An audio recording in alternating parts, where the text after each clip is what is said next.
Good morning children. आप लोग कैसे हैं? आशा करता हूं कि आप लोग घरों में सुरक्षित होंगे। बच्चों, पिछले क्लासेज में हम लोगों ने वाक्य के बारे में अध्ययन किया, वाक्य के बारे में सीखा, वाक्य के बारे में जाना।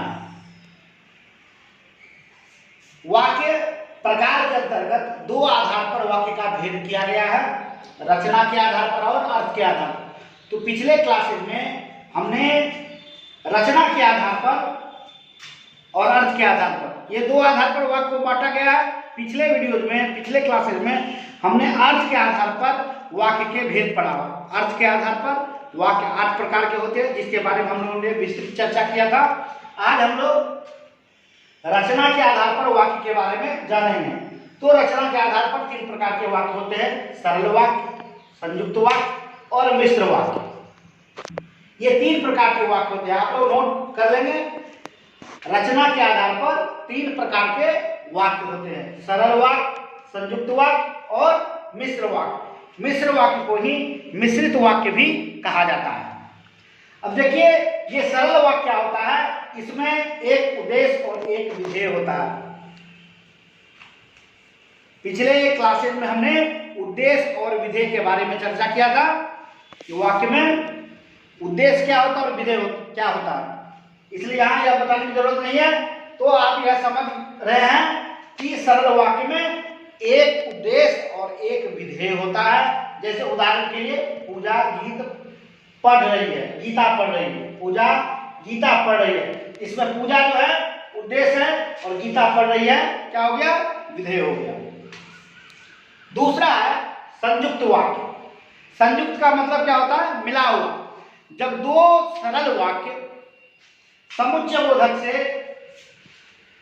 जुड़े हुए हो, जब दो सरल वाक्य समुच्चय बोधक से जुड़े हुए होते हैं तो वैसे वाक्य को संयुक्त वाक्य कहा जाता है। बच्चों, यहां ध्यान देने की बात है, यदि आप उन दोनों वाक्यों के बीच से समुच्चय बोधक शब्द को हटा देते हैं तो दो अलग अलग स्वतंत्र वाक्य बन जाएंगे, दो स्वतंत्र सरल वाक्य बनेंगे। सिर्फ समुच्चय बोधक को अगर आप वाक्य के बीच से हटा लेते हैं तो दो स्वतंत्र सरल वाक्य बनेंगे। अब उदाहरण के लिए देखिए, कमला पत्र लिखेगी और विमला पुस्तक पढ़ेगी। यहाँ समुच्चय बोधक क्या है? और है। यदि इस और को हम बीच से हटा देते हैं तो वाक्य क्या बनेगा? कमला पत्र लिखेगी पूर्णविराम, और दूसरा वाक्य बनेगा विमला पुस्तक पढ़ेगी। इस प्रकार हम देख रहे हैं कि संयुक्त वाक्य में दो वाक्य होते हैं, दो सरल वाक्य होते हैं और यह योजक चिन्हों के द्वारा जुड़े हुए होते हैं। यदि हम योजक चिन्ह को हटा देते हैं तो दो सरल वाक्य स्वतंत्र बन जाएंगे इससे। तीसरा है मिश्र या मिश्रित वाक्य। मिश्र का मतलब क्या हो? मिक्स, मिला हुआ। तो इसमें जो है एक से अधिक सरल वाक्य होते हैं और इसमें एक मुख्य उपवाक्य होता है और दूसरा आश्रित होता है। यानी यह भी एक सरल वाक्य है लेकिन इसमें कई सरल वाक्य होते हैं। मिश्रित वाक्य में कई सरल वाक्य होते हैं और उनमें एक मुख्य उपवाक्य होता है और एक आश्रित होता है। आश्रित का मतलब वाक्य का वह हिस्सा, वह भाग जो अपने पूर्ण अर्थ के लिए वाक्य के दूसरे हिस्से पर निर्भर करता है, उसको आश्रित कहा जाता है। अब जैसे कि मैं विश्वास के साथ कह सकता हूं कि कविता परीक्षा में प्रथम आएगी। अब इसमें देखिए, मैं विश्वास के साथ कह सकता हूं, ये क्या है?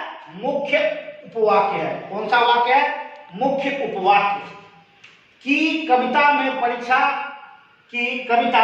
परीक्षा में प्रथम आएगी। देखिए, यहां जो है की के बाद का जो ये वाक्य है ये है आश्रित, यानी यह अपने अर्थ के लिए इस वाक्य पर निर्भर करता है।